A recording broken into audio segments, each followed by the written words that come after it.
बोलेगा सच? साहब मैं बेकसूर हूं साहब, मैंने कुछ नहीं किया, मुझे जाने दीजिए साहब, बहुत डर लग रही साहब। अभी भी इसकी गर्मी निकली नहीं, इसको और लेटाओ बर्फ की सिल्ली पे, तब ये सच बोलेगा। मैंने कुछ नहीं किया साहब, मैं आपको एक बात बताना चाहता हूँ साहब। बोल। साहब उस दिन ना मैंने आप ही के लोगों को देखा था साहब। हमारे लोगों को? मतलब पुलिस वालों को? हाँ साहब, पहले मैं ये बात बताने से आपको डर रहा था, लेकिन उस रात ना साहब पुलिस वाले आए थे वापस और मेरी आग लगी हुई थी, इसलिए उनके पास जाने की मेरी हिम्मत भी नहीं हुई साहब। साहब वहां पर रात काफी थी साहब, इसलिए अंधेरे में किसी के चेहरा नहीं देख पाया और सबने पुलिस की वर्दी पहनी हुई थी साहब। अपनी बकवास बंद कर, थोड़ी देर बाद बोलेगा वहां 4 टेररिस्ट आए थे गाड़ी में, तो तेरी बात मान लेंगे हम? पूरी रात इसको बर्फ की सिली पे लेटा, तब इसकी गर्मी निकलेगी। सब मुझे पता था आप लोग मेरी बातों को विश्वास नहीं करोगे, इसलिए मैं नहीं बता रहा था साहब। सब मैं सच कह रहा हूं साहब, मैंने पुलिस वालों को देखा था। रानी, मैं बच्चों को पढ़ाने जा रहा हूँ, ठीक 8 बजे वापस आऊंगा, तब तक मुझे खाना तैयार चाहिए। ओके पापा। रस्सी जल गई लेकिन बल नहीं गया इस इंसान का।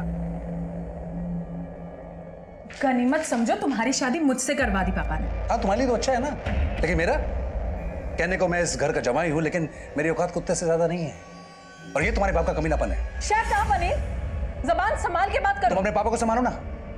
ये बच्चे पढ़ाने की समाज सेवा के नाम पे वो जो कुछ भी कर रहे हैं, इसका अंजाम क्या होगा तुम्हें कोई अंदाजा है? बस अनिल, मैं मानती हूँ पापा थोड़े गुस्सैल है, स्ट्रिक्ट है, पर तुम मेरे पापा के बारे में इतना गंदा सोच भी कैसे सकते हो? गंदा कर रहे हैं इसलिए बोल रहा हूं मैं। तुम्हारे पापा क्या कर रहे हैं, क्या करतूते कर रहे हैं, वो सब मैं देख चुका हूं। तुम्हारे पापा के चक्कर में हम सब फंसने वाले हैं। एक भी बच्चे के अगर माँ बाप को यह पता लग गया ना, तो हम सबके सब जेल पे चले जाएंगे।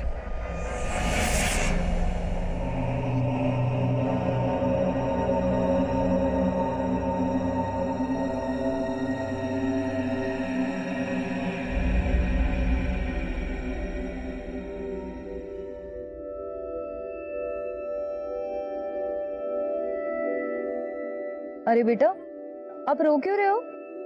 कुछ नहीं मैडम, मैं कहाँ रो रही हूँ। कितने बहादुर हो आप, रो भी रहे हो और तकलीफ भी नहीं बता रहे। तकलीफ कैसी मैडम, हम फूल वालों को तो कांटों से फीस करनी पड़ती है। तुम कितनी गहरी बातें करती हो। कहाँ है तुम्हारी माँ? मेरी माँ मजदूरी पे गई है और मैं यहाँ फूल बेचती हूँ। आप लोगे मेरे फूल? पहले आप मुस्कुराओ, तब मैं लूंगी आपके फूल। ये हुई ना बात, चलो दे दो। Thank you. ये रतन बार बार अपना बयान बदल रहा है, और ये अकेला नहीं होगा, इसके और भी साथी होंगे जिनके साथ मिलकर इसने इस लूट, कत्ल और बलात्कार की वारदात को अंजाम दिया। और इस पूरी वारदात को सिर्फ मीनल ने विटनेस की। उसका बयान हमारे केस के लिए बहुत अहम। उसकी तबीयत कैसी है? कंडीशन ठीक नहीं है सर उसकी, कुछ कह नहीं सकते कि बयान देने की हालत में कब आएगी वो। और वो माधुरी की बड़ी बेटी गीता, वो कब लौट रही?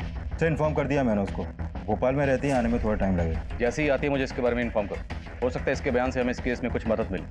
सर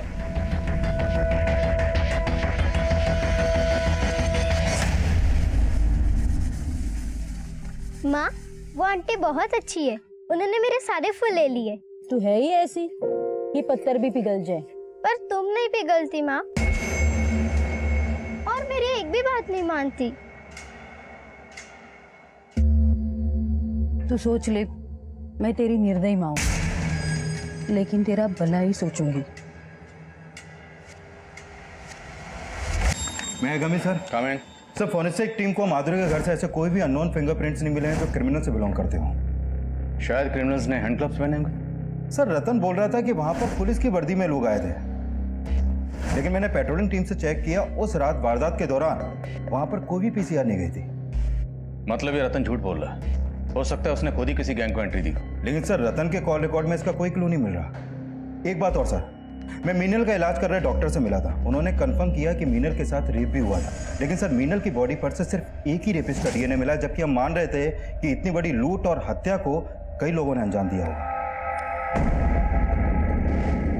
मीनल की बॉडी पर जो रेपिस्ट के डीएनए सैंपल्स मिले उसे रतन के डीएनए सैंपल से मैच करवाने की परमिशन निकलवाओ। सर रतन, रविंदर, माधुरी और मीनल इन सबके कॉल रिकॉर्ड चेक किए। सर मीनल के नंबर पे एक सस्पिशियस नंबर मिला है और पिछले काफी समय से मीनल की इस नंबर पे बातें हो रही थी। किसका नंबर है? सर दीपक शर्मा, गुरुग्राम के सेक्टर 15 का रहने वाला है और सर घटना के 2 दिन पहले से ये गायब है। इसके घर पे भी ताला लगा है। सर पता चला है कि मीनल के साथ इसकी शादी होने वाली थी। ये मीनल का मंगेतर है? जी सर। तो इसका इस लूट और बलात्कार से क्या कनेक्शन हो सकता है?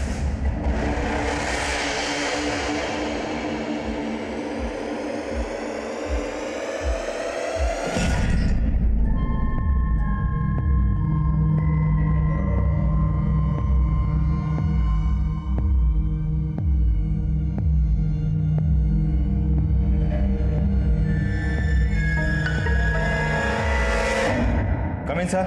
हमें सर मीनल की बहन गीता आई है। बोला। सर उस रात मेरी सबसे फोन पे बात हुई थी, सब खुश थे। आपका पूरा परिवार खत्म हो गया, फिर भी आपको यहाँ आने में 24 घंटे से ज्यादा वक्त लग गया। सर मेरे हस्बैंड हॉस्पिटलाइज्ड है और यहाँ आने के लिए मुझे टिकट भी नहीं मिल रही थी। अब आपकी माँ तो रही नहीं, और वैसे भी मीनल तो आपकी सगी बहन तो है नहीं। अब आपकी माँ के गुजरने के बाद उनकी पूरी प्रॉपर्टी, घर बार सब कुछ तो आप ही का है ना? आप कहना क्या चाहते हैं सर? वही जो आप समझ रही हैं। हमें पता चला है कि आपकी माँ अपनी प्रॉपर्टी का 50% आपकी सौतेली बहन मीनल को देने वाली थी और बाकी का आपको और आपके भाई रामेंद्र को। सर आप जैसा सोच रहे ऐसा कुछ नहीं था, और 50% का हिस्सा उसे देना वो तो माँ का अपना डिसीजन था सर। लेकिन आपको अपनी माँ के इस डिसीजन से ऑब्जेक्शन थी, आपने ऑब्जेक्ट भी किया था। यस सर, हमने ऑब्जेक्ट किया था, और माँ तो मीनल को हमारा घर भी देना चाहती थी। सर उस घर से हम क्या जानते हैं? सर माँ मीनल की शादी दीपक से कराना चाहती थी, पर मुझे दीपक बिल्कुल पसंद नहीं था सर। क्या? क्योंकि वो मीनल से सिर्फ इसलिए शादी करने के लिए तैयार हुआ ताकि उसे माँ से घर और काफ़ी सारा दहेज मिल सके। मीनल अपाहिज है, इसलिए उसका घर बसाने के लिए माँ कुछ भी करने के लिए तैयार थी। मुझे तो दीपक की नीयत पे शुरू से ही शक था सर। पर हमें पता चला कि दीपक गायब है। क्या? आप हमें बता सकती हैं दीपक कहाँ मिलेगा? उसके किसी जान पहचान वाले को आप जानती हैं? सर मैं उसके बारे में ज़्यादा तो नहीं जानती, पर उसने बोला था कि उसके माँ बाप भी अब इस दुनिया में नहीं है। ठीक, अब जा सकते हैं। सर दीपक इस घटना के 2 दिन पहले से अपना फोन बंद करके गायब है। कहीं ऐसा तो नहीं कि पहले दीपक ने उस दिव्यांग लड़की मीनल से शादी करने की हाँ की और फिर इस लूट और हत्या को अंजाम दिया? इस केस को समझने के लिए पहले हमें मीनल और दीपक को समझना होगा। इस दीपक को किसी भी सूरत में ढूंढो। सर दीपक के कॉल रिकॉर्ड में उसके कुछ दोस्तों और रिश्तेदारों के नंबर मिले थे, मैं उन सबसे मिला, लेकिन उसका कहीं से कोई लीड नहीं मिल पा रहा। हो सकता है कोई कुछ छुपा रहा हो। दीपक के कॉल रिकॉर्ड में जितने नंबर हैं सबको इन्वेस्टिगेट करो। Sir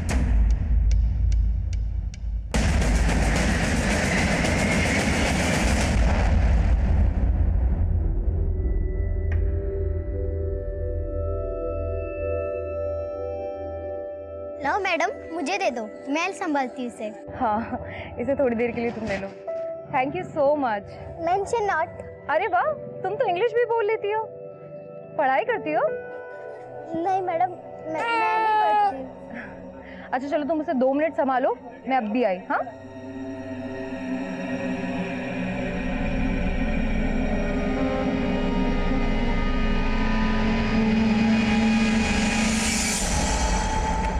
come in sir. Comment. Sir अपने खबरी दीपक के दोस्तों पे नजर रखे हुए थे सर। उन्होंने उनमें से एक दोस्त को सेक्टर 17 के घर में जाते हुए देखा है सर। हो ना हो दीपक वहीं पे छुपा बैठा है।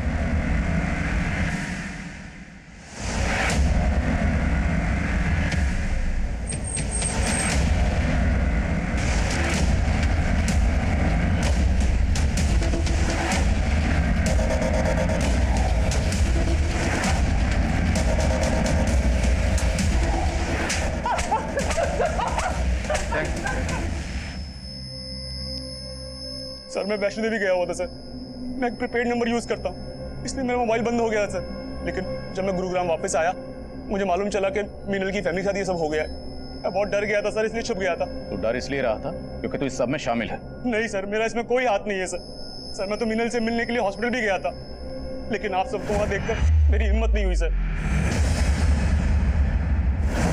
तो मैं जानता हूँ कि गीता मुझे पसंद नहीं करती, और मैं ये भी जानता हूँ कि सबसे पहला शक उसका मेरे पे ही आएगा सर। उसी डर से मैं छिपा हुआ था सर। आखिरी मौका दे रहा हूं, सच बोल दे। नहीं सर, ऐसा कुछ भी नहीं है सर, मैंने कुछ भी नहीं किया। ला प्रसाद से। दीपक के डीएनए को भी मीनल की बॉडी पर मिले रेपिस्ट के डीएनए से मैच करवाओ, देखते हैं क्या सामने आता है। मीनल की तबीयत कैसी है?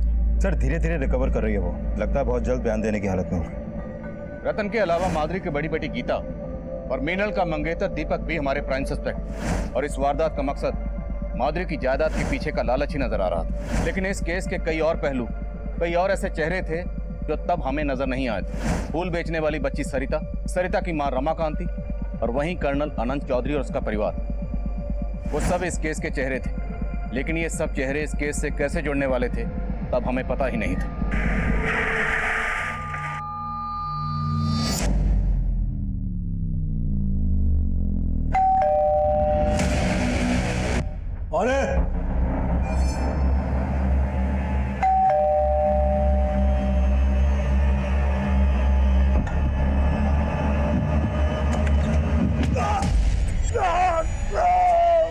क्या बदतमीजी है।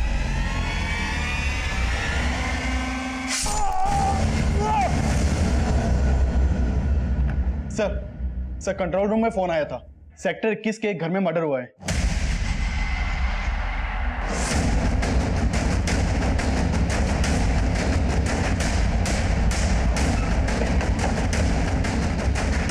सर ये वाला घर है।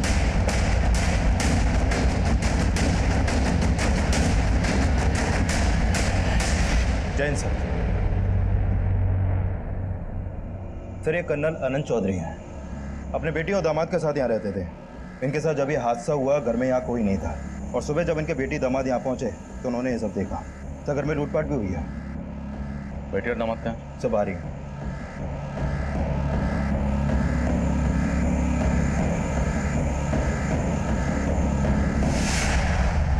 कल मैं और मेरे हस्बैंड अपने रिलेटिव से मिलने रोहिणी गए हुए थे, और जब हम सुबह घर वापस आए तो आपके और कर्नल साहब के अलावा घर में कोई और भी रहता? नहीं सर। आपको किसी भी शक? सर अभी कुछ भी समझ में नहीं आ रहा। कर्नल चौधरी के बारे में सब कुछ पता लगा उनकी बेटी और दामाद जो उनके बारे में कह रहे हैं उसमें कितनी सच्चाई? सर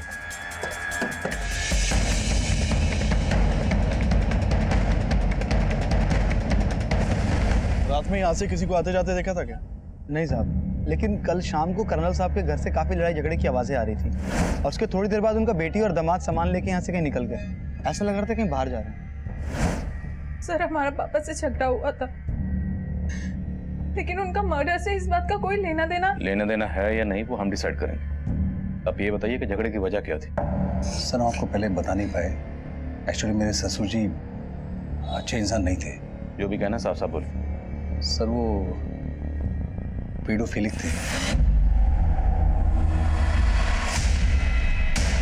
सर वो चैरिटी के नाम पे बच्चों को पढ़ाते थे, लेकिन उनकी इंटेंशन ठीक नहीं थी। वो किसी न किसी बहाने से बच्चों को घर पे ले आते थे। और क्या ये सब सच है? हाँ सर, इसी वजह से उस दिन हमारा पापा से झगड़ा हुआ था। अरे वाह, हैंडसम लग रहा है मेरा राजू। बहुत अच्छे लग रहे हो। ये लो बेटा, ये पैसे अपने पापा को दे देना, ठीक है? जाओ, शाबाश। क्या है रानी, क्या बदतमीजी है? कितनी बार कहा है तुमसे मेरे कमरे में आने से पहले नॉक किया करो। एक मिलिट्री मैन की बेटी होकर इतनी भी डिसिप्लिन नहीं है तुम। कीजिए पापा, मैं इतने टाइम से अनिल की बातों को इग्नोर कर रही हूँ, पर वो सही है।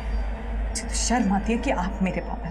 क्या मतलब क्या है तुम्हारा? आप अच्छी तरह से जानते हैं कि आप बच्चों को कमरे में लाके उनके साथ माइंड योर लैंग्वेज। पहले आप अपनी हरकतें देखिए पापा। मुझे नहीं रहना ऐसे इंसान के साथ जो बच्चों के साथ ऐसी गंदी हरकतें करते। नहीं रहना मेरे साथ तो निकल जाओ यहाँ से। हमें तो डर लग रहा था कि उनकी इन हरकतों की वजह से कोई बड़ा बवाल ना खड़ा हो जाए और तो आपको लगता है इनकी मौत के पीछे ये वजह हो सकती है? सर हो सकता है किसी बच्चे के पेरेंट्स को इसकी असलियत का पता लग गया और वो किन किन बच्चों का आना जाना इस घर में? सर अभी कुछ दिनों से कोई राजू नाम का लड़का बार बार आ रहा था घर पे। रहता कहाँ है रोज? सर वो पास की बस्ती में रहता है। उसका स्केच बनवा सकते हैं?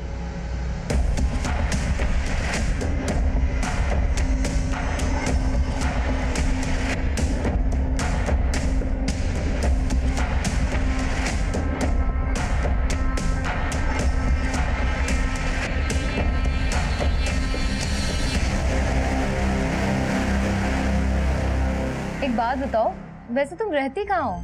पास वाली झोपड़पट्टी में। अरे तुम्हें तो बहुत बुखार है, हमें तो डॉक्टर के पास चलना पड़ेगा। चलो उठो जल्दी। नहीं मैम, मैं ठीक हूँ। इससे नहीं होगा, चलो। हाँ साहब, कर्नल साहब यहाँ के बच्चों को पढ़ाते थे। तो बच्चों, हम आज फिर से हिंदी कविता दोहराएंगे जो हमने कल पढ़ी थी। चल घर चल घर पे। अरे अरे ये क्या कर रही है? मोहन को क्यों ले जा रही है? मेरे बच्चों से दूर रहा करो। हमने सुना है कि आपका उनसे काफी झगड़ा भी हुआ था। हाँ साहब, लेकिन हमें मालूम नहीं था। वो बहुत ही अच्छे आदमी थे कर्नल साहब। वो कैसे? साहब वो बच्चे को पढ़ाते ही नहीं, बल्कि जो बच्चे स्कूल नहीं जा पाते थे उनको स्कूल भेजते थे और उनकी फीस भी भरते थे। साहब उस दिन मैं अपने बच्चे को लेकर आई थी, उसके बाद आकर वो मुझसे मिले भी थे। देखिए, मैं नहीं जानता कि आप अपने बच्चे को मुझसे क्यों नहीं पढ़वाना चाहते, लेकिन स्कूल भी तो नहीं जा रहा है। चलिए मुझसे मत पढ़वाइए, लेकिन इसका स्कूल में एडमिशन तो करवा दीजिए। ये लीजिए। साहब वो बच्चों को पढ़ाते ही नहीं, बल्कि उन्हें साफ सुथरा रहने की बात भी बोलते थे। और कुछ बच्चों को तो वो अपने घर ले जाकर नहलाते थे और उन्हें नए कपड़े देते थे। इस बच्चे को जानती हो? पता चला है कि इसी इलाके में कहीं रहता है ये। हाँ साहब, ये तो राजू है। इसका परिवार तो 3 दिन पहले यहाँ से चला गया। कहाँ गया वो? मैंने सुना था उनको मजदूरी का काम मिल गया है दिल्ली में, तो वहीं चले गए होंगे। सर उस औरत ने ही नहीं, बल्कि काफी लोगों ने कर्नल आनंद चौधरी के बारे में अच्छा बोला है। काफी लोगों की मदद करते थे वो। लेकिन सर समझ में नहीं आ रहा कि रानी और अनिल को ये क्यों लगा कि वो पेडोफाइल है। अब या तो ये दोनों झूठ बोल रहे हैं, या हो सकता है उनकी गलतफहमी हुई और उन लोगों ने जिस राजू नाम के बच्चे का स्केच बनवाया तो 3 दिन पहले अपनी फैमिली के साथ कहीं चला गया। इसका क्या चक्कर हो सकता है? सर ये मुन्ना है, हिस्ट्री शीटर है। सर कर्नल के घर पे फोरेंसिक टीम को एक अननोन आदमी के फिंगरप्रिंट्स मिले थे। हमने अपने डाटाबेस से वो फिंगरप्रिंट मैच करके देखे, वो इस मुन्ना हिस्ट्री शीटर के फिंगरप्रिंट से मैच करते हैं। सर मुन्ना राजस्थान की एक जेल में लूटपाट और चोरी के इल्जाम में बंद रह चुका है। काफी टाइम पहले वहां से छूट गया था, लेकिन अभी अंडरग्राउंड है। तो हो सकता है इस हिस्ट्री शीटर मुन्ना ने कर्नल चौधरी का कत्ल किया, और ये भी हो सकता है किसी ने इसको सुपारी दी। लेकिन सवाल यह है कि सुपारी किसने दी होगी? सर हो सकता है ये सुपारी रानी और अनिल ने दी, क्योंकि पता चला है कि रानी और अनिल की कर्नल आनंद चौधरी से बिल्कुल नहीं बनती थी और कर्नल के मरने के बाद जायदाद भी उन्हीं की होने वाली थी। तो शायद रानी और अनिल ने हमें कर्नल के बारे में रॉन्ग इन्फॉर्मेशन दी। दोनों की बैकग्राउंड चेक करो और ये भी चेक करो क्या कर्नल की बैकग्राउंड में कोई ऐसा था जिसका इस हिस्ट्री बेटी की तरह ही पाला था। उनके कहने पे ही मैं दिग्विजय से शादी कर रही थी। उस दिन रात को रामेंद्र भैया करनाल से वापस आते, हम बहुत खुश थे सब।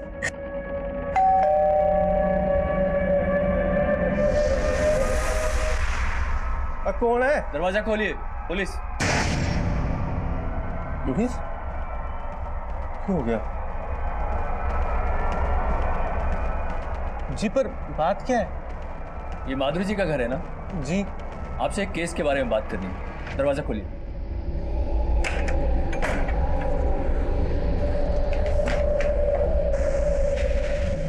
ये कौन है? जी ये मेरा बेटा है। और उसने तो कहा था घर पे सिर्फ बुढ़िया और लड़की रहती है, फिर ये कहाँ से आ गया?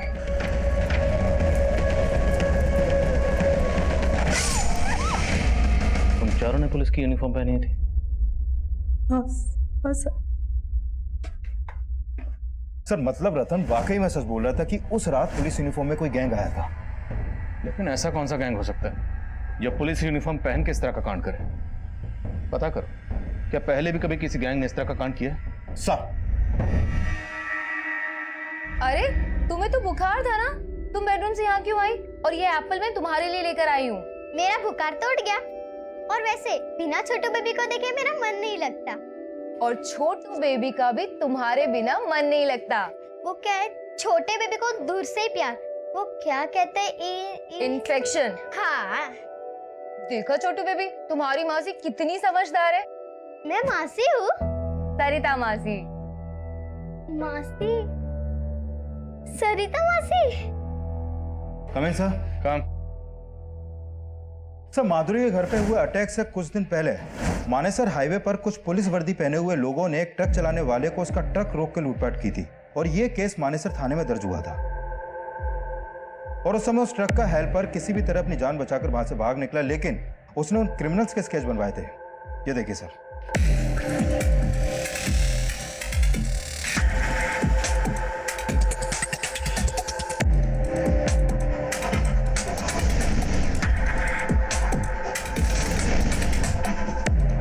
सर, इनमें एक मुन्ना भी था।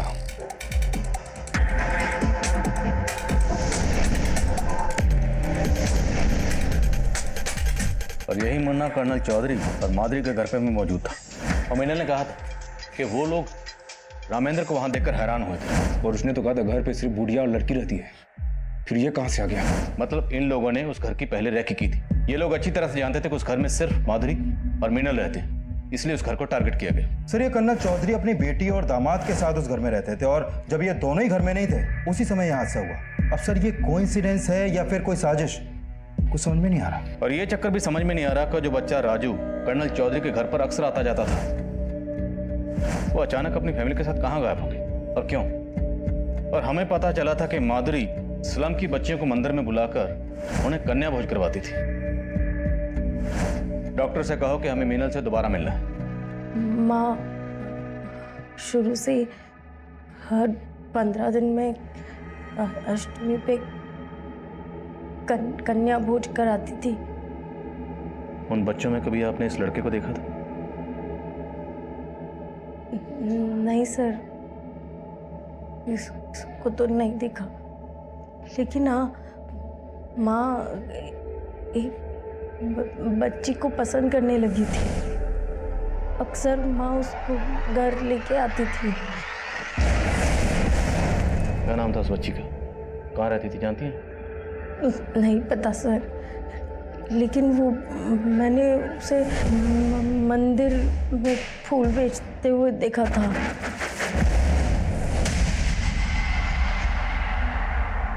आप उसका स्केच बनवा पाएंगे? दीदी। अरे तुम क्यों लेकर आई मेरे लिए पानी? मैं ले आती ना। मैडम जी, अब मैं बिल्कुल ठीक हूँ। आपके सारे काम मुझे बोलो, मैं कर लूंगी। तुम हमें जेल भिजवाना चाहती हो? जेल? हाँ, छोटे बच्चों से काम कराना गैर कानूनी होता है, आपको पता है? अरे मैडम जी, मैं कहाँ काम कर रही हूँ, मैं तो बस अपनी बड़ी दीदी के लिए पानी ला रही थी। थैंक यू मेरी छोटी बहना, सो स्वीट।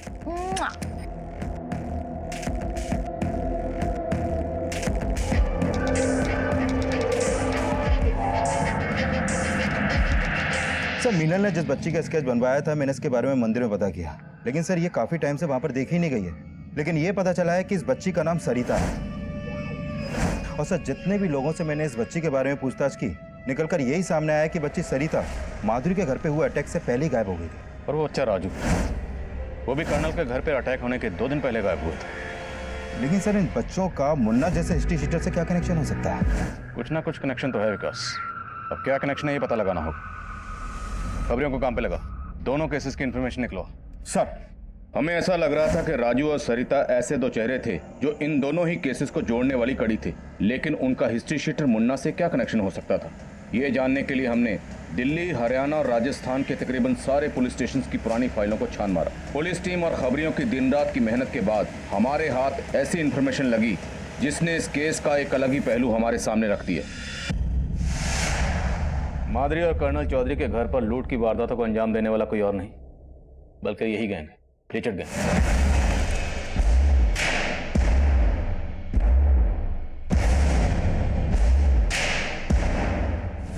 दोनों वारदातों में पैटर्न सेम है, जो कि लिचड़ गैंग की मॉडल ऑपरेंडी से मैच करता है। कर्नल चौधरी मंदिर के पास ट्यूशन पढ़ाता है और माधुरी भी कन्या भोजन के लिए अपने घर के पास वाले स्लम से कन्याओं को बुलाकर मंदिर में भोजन करवाते हैं। और कर्नल चौधरी के घर के पास के स्लम में रहने वाला बच्चा राजू अब गायब है। और माधुरी की बहुत करीब बच्ची सरिता भी। मतलब साहब, लीचड़ गैंग बच्चों की मदद से कांड करते हैं। वो पहले खुद अपना टारगेट चुनते हैं और फिर बच्चों से उस टारगेट की रैकी करवाते हैं। सरिता कन्या भोजन की कन्या बनकर माधुरी के घर में दाखिल हुई होगी।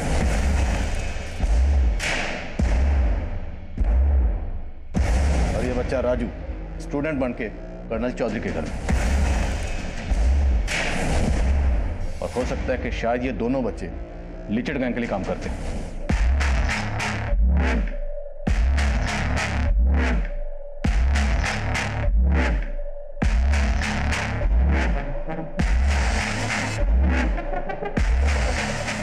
लीचड़ गैंग का एक पैटर्न है।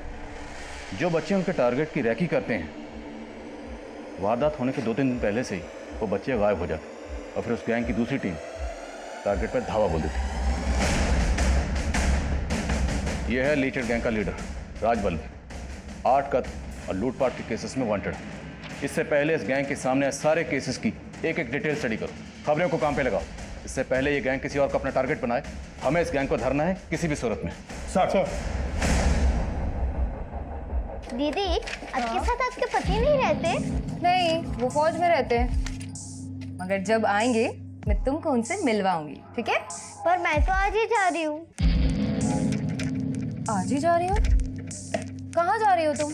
मेरी माँ को नया काम मिला है सोहना में, तो हम वही जा रहे हैं आज। तुम आज ही जा रही हो और तुमने मुझे बताया भी नहीं? खैर छोड़ो, सोहना में कहाँ? हम तुमसे वहां पर मिलने आएंगे। वो तो पता नहीं, पर हाँ, मैं अपनी माँ से पूछकर आपको फोन करूंगी। पक्का? पक्का। ठीक है। बाय दीदी, अब मैं जाऊँ? नहीं, 1 मिनट।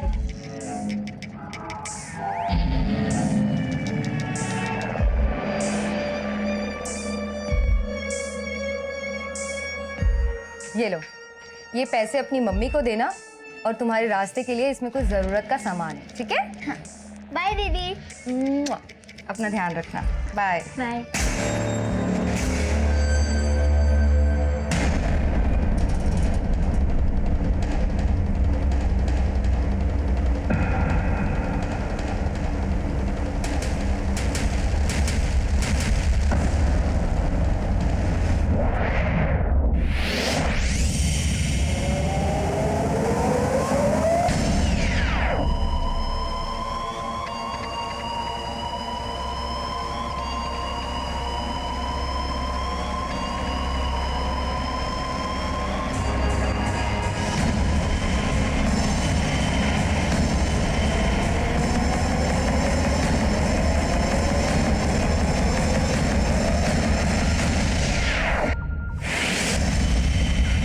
जगत बोलो।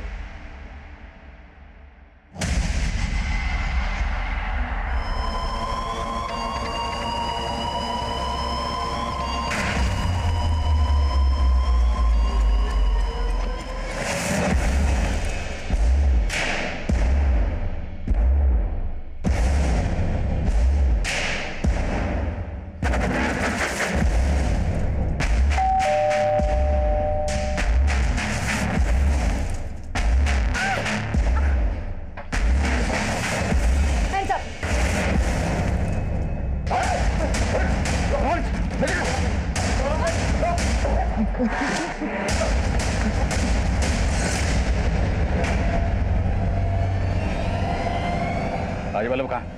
बोलो बोलो, राजवल्लभ कहाँ? सरिता ने उस घर की रेकी की और सरिता ने माधुरी के घर की रेकी भी की थी जहां तुम लोगों ने पहले लूट की और फिर उस घर को लूटा। और वो लड़का राजू, वो भी तुम्हारे गैंग के लिए काम करता है। उसी की मदद से तुम लोगों ने कर्नल का घर लूटा और उसका कत्ल किया। साहब, हमने किसी का कत्ल नहीं किया साहब, और हम किसी भी सरिता और राजू को भी नहीं जानते साहब। झूठ बोलता, ऐसे नहीं मानेंगे। तोड़ो इन्हें। ये सब अपने आदमियों को बचाने की कोशिश कर रहे हैं। सर, इनमें से तो कोई सच ही नहीं उगल रहा है। एक बार फिर से नेता को मिलते हैं, हो सकता है वो हमें सरिता के बारे में कुछ ऐसा बता सके जिससे हमें राजवल्लभ और उसके बाकी आदमियों तक पहुंचने में मदद मिले। Right sir.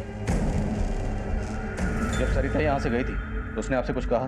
कोई भी ऐसी बात जो हमें उन तक पहुंचने में मदद कर सके? सर, मैंने जब उसे 2000 रुपए दिए थे तो वो 10-15 मिनट के बाद फिर से मेरे पास वापस आई थी। ये लो, ये पैसे अपनी मम्मी को देना और तुम्हारे रास्ते के लिए इसमें कुछ जरूरत का सामान है। दीदी। सरिता क्या हुआ? तुम रो क्यों रही हो? दीदी मुझे माफ कर दो। माफ कर दो?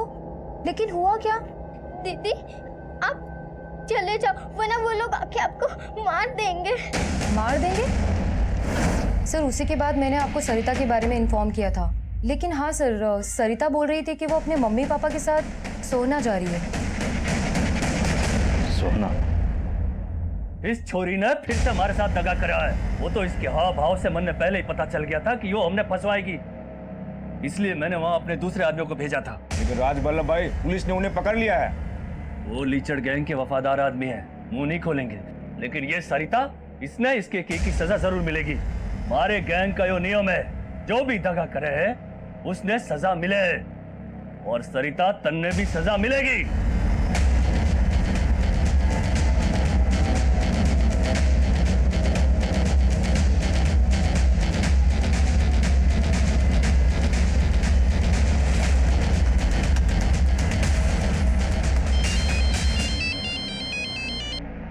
हेलो,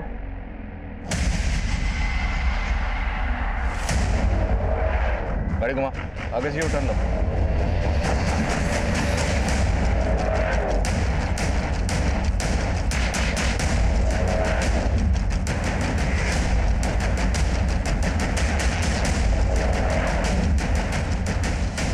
चल हथियार ला।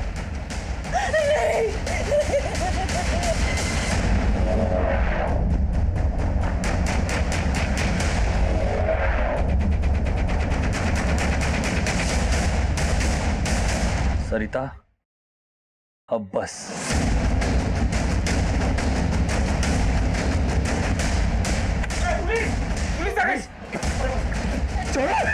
छोड़ो मुझे।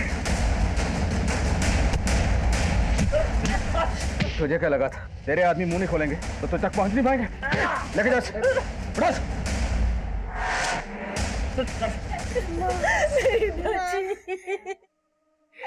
कुछ नहीं होगा तुझे, कुछ नहीं होगा तुझे। मुझे माफ कर दे, मेरे कर्मों की सजा तुझे मिली मेरी बच्ची, मुझे माफ कर दे।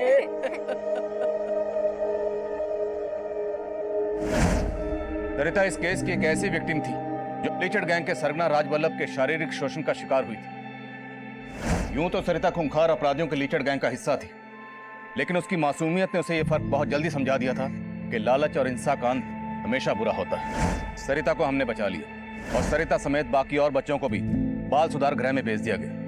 लेकिन सच ये भी है कि सरिता की वजह से ही हम उस गैंग तक पहुंचने में कामयाब हुए थे, जो गैंग पिछले कई सालों से देश के अलग अलग हिस्सों में अपना आतंक फैलाए हुए था। कंपैशन, दया भाव समाज के समुचित विकास के लिए अच्छा है, लेकिन जज्बातों की रौ में बहकर बिना जांच पड़ताल किए किसी अनजान के लिए अपने घर के दरवाजे खोल देना एक दस्तक है। आप अपने घर में एक जुर्म को दाखिल कर रहे हैं, जैसा कि इस केस में। अब मैं आदिल खान आपसे इजाजत लेता हूं। आपसे फिर मुलाकात होगी एक और नए केस के साथ। तब तक देखते रहिए क्राइम पेट्रोल दस्तक। मकसद बताना नहीं, बचाना।